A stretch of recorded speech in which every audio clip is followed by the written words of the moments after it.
नमस्कार मंडळी, आज मी आलेले आहेत माहेरी भाऊबीज सेलिब्रेट करण्यासाठी। तर बघा मी एकदम छान अशी रेडी झाले आणि लगेच या प्रकारे आदूंच्या मामांना ओवाळायला सुरुवात केली। तर बघा अशा प्रकारे आम्ही सर्वांना ओवाळून घेतलं। तर बघा ओवाळल्याच्या नंतर फायनली आता आम्हाला जायचं होतं देवीच्या मंदिरात आणि मोबाईल चालू झाला की आदूच्या अशा नवीन नवीन पोस्ट सुरू होत्या। तर बघा फायनली आता आम्ही आलो आहोत तुळजाभवानीच्या मंदिरात। तर बघा या प्रकारे आम्ही एकदम छान असं भक्तिभावाने देवीचं दर्शन घेतलं। देवीचं दर्शन झाल्याच्या नंतर आता आम्ही सर्वजण चाललो काकाच्या घरी। तर तुम्ही बघू शकता ह्या ज्या बाकीच्या दिसत आहे या आहे माझ्या आत्या।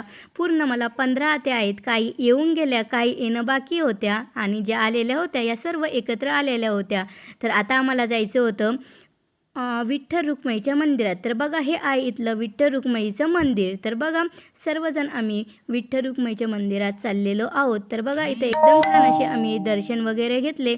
दर्शन वगैरे झाल्याच्या नंतर फायनली आता आम्ही चाललो घरी। तर चला इथेच भेटूया नेक्स्ट व्लॉगमध्ये, तोपर्यंत बाय बाय।